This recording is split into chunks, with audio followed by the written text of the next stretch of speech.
Le problème quand on veut commencer en bourse, c'est qu'on débute sans outils. On n'a pas de marteau, on n'a pas de tournevis et on se pose tout un tas de questions. Comment analyser une action? Comment acheter une action? Où est-ce que je peux trouver certaines actualités pour être au courant de tout ce qui se passe sur le marché? Eh bien, dans cette vidéo, investisseur, je vais te présenter 10 outils incontournables pour tout investisseur. Je vais te les présenter en direct pour que tu puisses ensuite à ton tour les utiliser et te lancer de la meilleure des manières en bourse. Le premier outil que j'ai envie de te présenter, investisseur, s'appelle Dataroma. Dataroma est un site internet qui te permet de copier-coller le portefeuille et les actions des plus grands investisseurs. Attention, quand je dis copier-coller, ne prends pas le mot à la lettre. Il faut vraiment que tu fasses ensuite ton analyse personnelle. C'est très mauvais de juste copier-coller bêtement. Par exemple, le portefeuille ici de Warren Buffett avec son conglomérat Berkshire Hathaway. Tu as chaque période, par exemple là tu as le Q4 2023 avec les différentes positions qu'il a achetées. Tu vois, c'est le pourcentage de portfolio. Il a 50,19% d'Apple, Bank of America il a 10,01%, American Express tu as 8,18%, Coca-Cola, Chevron, Occidental Petroleum, etc., etc. Et tu vois, tu peux voir les activités récentes. Tu peux voir le nombre, ici shares, c'est le nombre d'actions. Ici, tu vois, c'est la valeur totale du portefeuille. Donc, tu vois que Apple représente 174 milliards de dollars pour Warren Buffett. Et ce que tu peux voir, c'est l'activité aussi de Warren Buffett dans son portefeuille. Tu vas dans Activity, par exemple, et là, tu peux voir ce qu'il a acheté. Tu vois, Add, il a ajouté 315,60%, donc c'est-à-dire 30 millions d'actions de SiriusXM Holding. Ensuite, tu peux voir le Buys ici. Donc là, c'est tout ce qu'il a acheté le Q4 2023, le Q3 2023, tu vois, etc. Donc c'est bien découpé, tu peux vraiment tout voir. Et bien sûr, ce qu'il a vendu. Et bien entendu, il n'y a pas que Warren Buffett que tu peux analyser. Tu as tout un tas d'investisseurs ici, tu vois. Bon, après, il y a des noms que je ne connais pas, Mason Hawkins par exemple. Mais tu as Bill Ackman, et tu vois, avec le fonds Pershing Square. Tu as, si je descends ici, Viking Global Investor. Tu as Terry Smith du fonds Fund Smith. William Von, voilà, enfin bref, t'en as vraiment plusieurs. Et moi, tu vois, Warren Buffett juste ici a été mis à jour, tu vois, le 14 février 2024 qui représente bien tout ça. Deuxième outil investisseur que j'aimerais te présenter, c'est Zone Bourse. Si tu as envie de suivre l'actualité boursière et même trouver des petites idées d'investissement sur certaines actions, eh bien, tu peux aller sur le site dans l'onglet. Moi, j'utilise souvent, tu vois, dans Analyse, etc. Tu peux aller donc sur les différentes actions, les actualités. Et donc, tu as vraiment tout, je trouve, sur Zone Bourse. C'est très intéressant. Par exemple, tu vois, tu as une analyse là qui a été faite sur Pool Corporation, la qualité se paye cher. Et donc, tu peux trouver comme ça des idées d'investissement. Et donc, tu vois, tu peux tomber sur cette page-là ensuite. Et tu as une analyse complète, tu vois, qui a été faite par cet analyste avec donc les différents indicateurs qu'il peut avoir. Tu vois, la différence, etc. Enfin, ça, bien sûr, c'est une analyse après. Zone Bourse te permet aussi d'analyser une action avec différents ratios financiers. Mais moi, je préfère utiliser un autre site beaucoup plus complet que Zone Bourse sur l'analyse d'actions. Mais je trouve que Zone Bourse donne de très bonnes idées d'investissement et c'est assez bien analysé en soi. Donc moi, je t'invite aussi à faire un tour sur l'actualité, en tout cas si tu as envie. Tu vois, par exemple, là, j'ai vu ce matin, à l'heure où je tourne cette vidéo, que Schneider, tu vois, a réalisé une collaboration avec Nvidia dans l'intelligence artificielle. Donc tu vois, ces conceptions visent à redéfinir les critères de référence pour le déploiement et l'exploitation de l'IA au sein d'écosystèmes de centres de données. Et donc ça, c'est très intéressant également. Donc ça te permet de rester au courant des différentes choses sur les marchés financiers, sur différentes actions françaises. Et c'est un site français, donc oui, c'est intéressant. Donc moi, je t'invite aussi à aller jeter un coup d'œil si tu as envie d'analyser bien l'actualité, enfin d'analyser une action et de suivre l'actualité. Troisième outil que je te présente, investisseur, c'est TradingView. TradingView permet de faire de l'analyse graphique avec différents outils. Tu peux mettre des lignes de tendance. Par exemple, ici, tu peux tracer cette ligne-là pour voir eh bien que tu peux voir le support, ce qu'on appelle un support, tu vois là sur Disney. Tu peux même utiliser donc l'échelle de mesure, c'est-à-dire tu vois tu peux aller jusqu'à 2011 et voir combien est-ce que tu aurais gagné tu vois depuis 2011. Donc tu vois tu peux mettre là tu vois c'est 294%. Il y a vraiment, ce qui est bien avec TradingView, tu vois, c'est que tu as vraiment des années, tu vois, ça peut remonter très très loin. Là tu vois sur Disney on remonte jusqu'à 1972. Tu vois 1900 là ça commence à bouger, tu vois en 1986, et tu peux, même si tu peux t'amuser, tu vois, à prendre depuis 85 et à voir tu vois ce que ça t'aurait rapporté si tu étais investi tout au long, voilà, sur Disney. Bref, c'est de l'analyse purement chartiste graphique. Je l'utilise un peu, mais je combine tout de même avec de l'analyse fondamentale. J'aime bien faire les deux. Donc voilà, tu peux tracer même, tu peux faire voilà, des entourés si tu veux présenter des choses. Quatrième outil que je vais te présenter, investisseur, c'est Just ETF pour trouver et analyser les meilleurs ETF sur le marché. Pour sélectionner, pour utiliser correctement ce site internet, eh bien, tu vas dans sélecteur d'ETF, trouver des ETF. Et ici, ce qui est très intéressant, c'est que tu peux, si tu as investi à travers un PEA ou un compte titre, mais que tu veux choisir des ETF plutôt dans un plan d'épargne en action pour optimiser fiscalement, par exemple, tu as plein d'onglets pour filtrer ce que tu souhaites.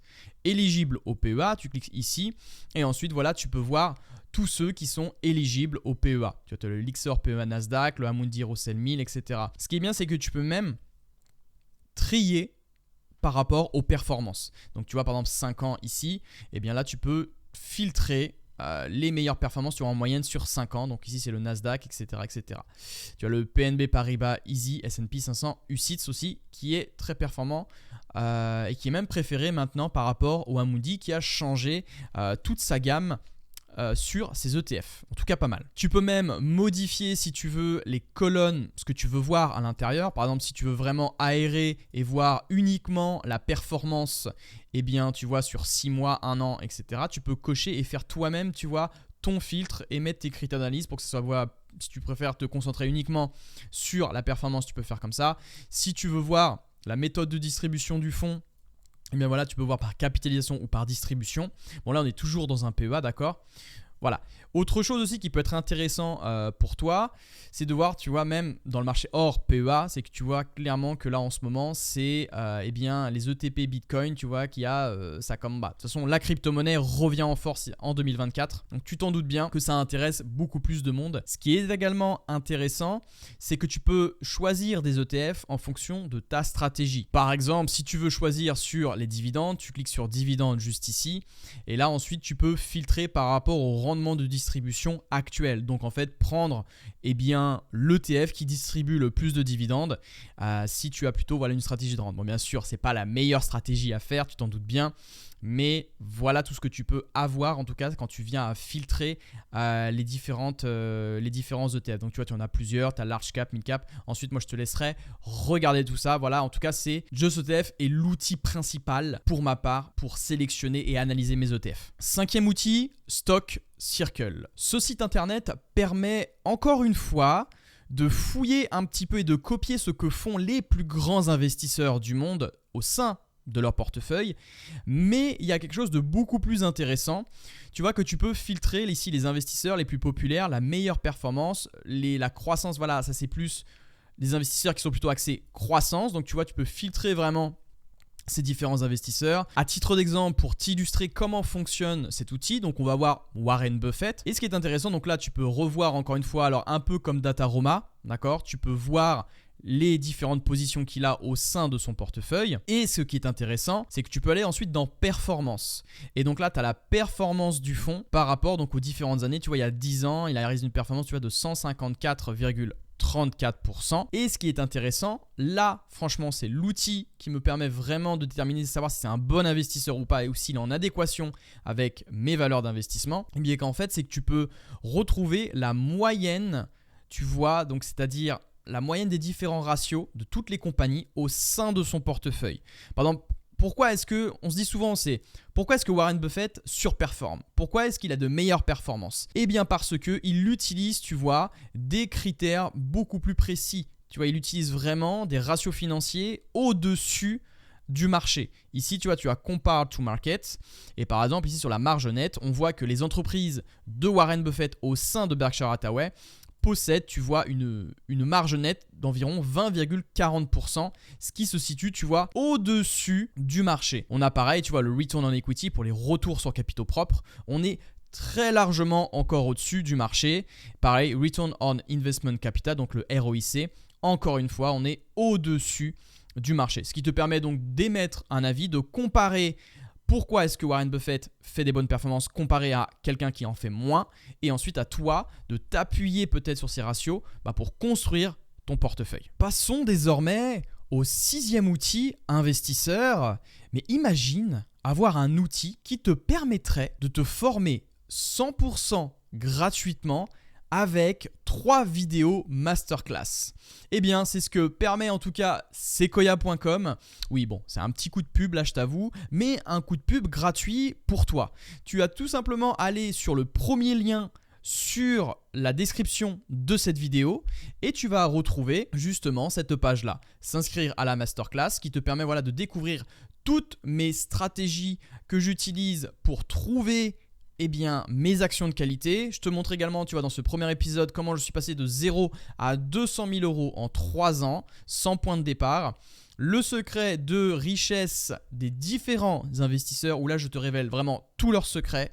Et un 3e épisode, où je te présente plus de 24 critères d'analyse pour choisir une action et éliminer 80% des actions perdante. J'utilise vraiment un outil en plus de ça supplémentaire que je vais te présenter au sein de cette vidéo, au sein de cette masterclass. Donc si tu as envie de la rejoindre, tu as juste à cliquer sur s'inscrire à la masterclass, à rentrer ton prénom et ton adresse email et c'est 100% gratuit. Pour y accéder, n'oublie pas, c'est le premier lien dans la description de cette vidéo. 7e outil, FinChat. Ce site va te permettre d'analyser en profondeur avec plein de critères et de ratios financiers pour sélectionner les meilleures actions pour vraiment que tu fasses une analyse bien pointilleuse sur ce que tu veux analyser. Par exemple ici, je suis sur Air Liquide, donc tu as juste à taper ici Air Liquide en gros dans la barre de recherche et tu vas pouvoir trouver, comme si tu, par exemple, tu as Trigano aussi, ou que j'ai analysé il n'y a pas longtemps avec les séquoiens.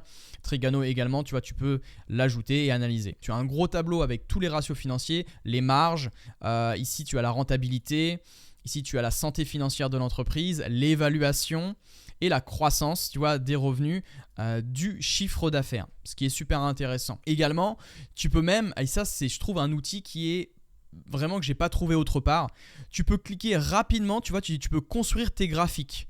Ici, tu vois, là j'ai cliqué sur Total Revenue et tu peux voir, tu vois, l'évolution des revenus. Bon là, moi j'ai pas pris la version payante, c'est la version gratuite et tu peux voir, tu vois, sur 5 ans l'évolution des revenus de Air Liquide. Et ce qui est intéressant, c'est que tu peux également rajouter d'autant plus d'autres ratios financiers comme les résultats nets. Bon, bien sûr, après, il va y avoir un décalage, mais tu peux très bien, tu vois, hide, tu peux cacher en gros ça et tu peux voir clairement l'évolution des résultats nets de Air Liquide. Également, ce qui est intéressant, c'est que tu as plein d'autres ratios financiers.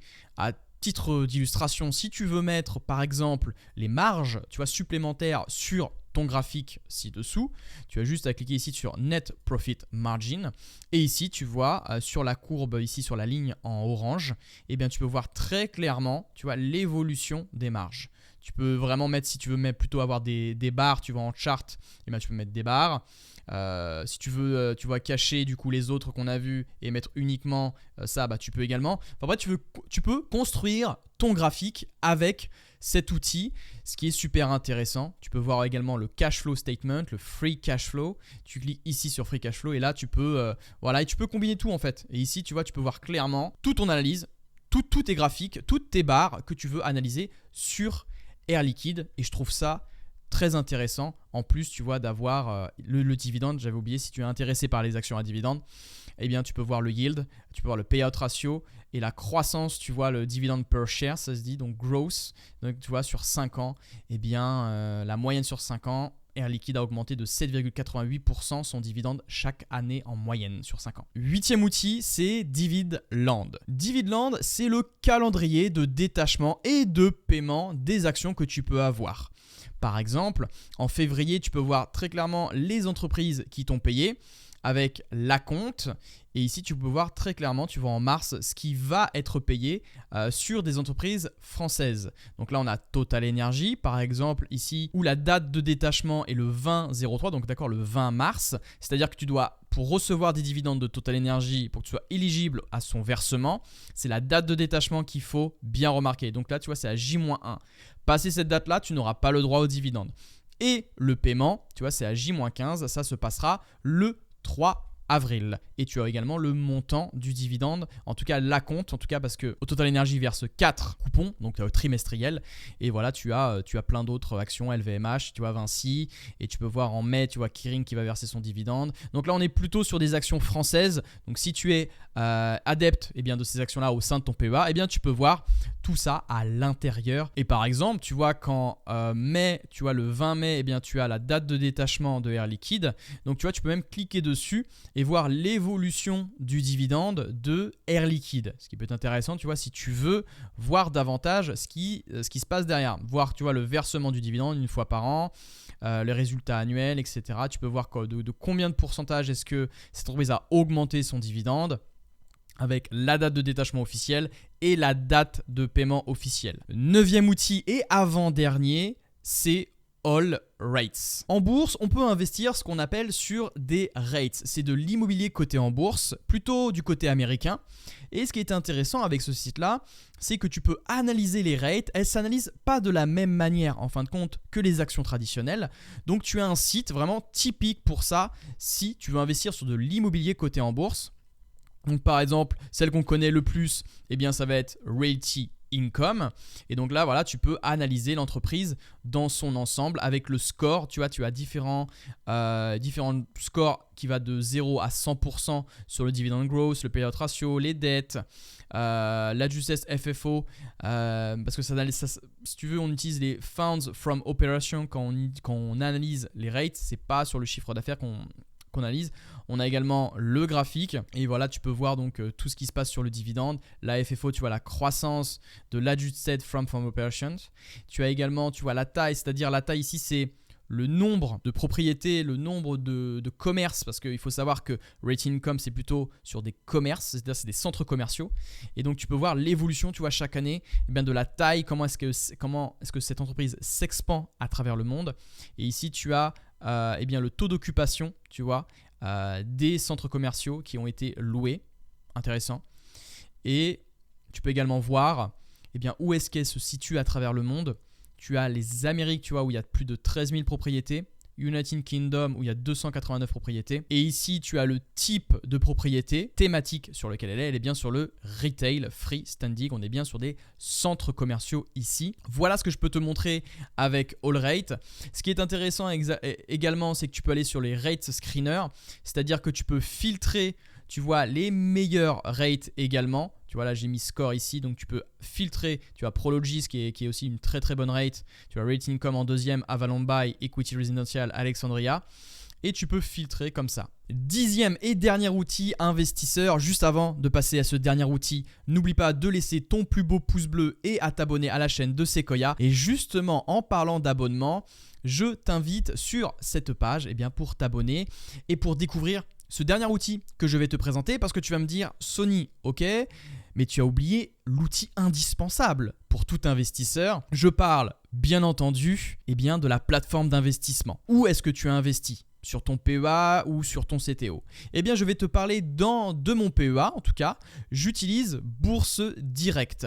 D'ailleurs, sur Bourse Direct, j'ai publié une vidéo sur ma chaîne YouTube et je vais te présenter donc la plateforme que j'utilise le plus pour investir, enfin c'est ma plateforme principale où j'investis sur mon PEA. Investisseur, j'espère que cet épisode t'aura plu. Voici les 10 outils que j'utilise. N'hésite pas à me dire toi en commentaire l'outil que tu utilises toi le plus régulièrement dans ton aventure boursière et ça sera avec grand plaisir que j'échangerai avec toi. Investisseur, n'oublie pas une chose, l'avenir t'appartient et que la croissance et le rendement soient avec toi. C'était Sony, à très bientôt.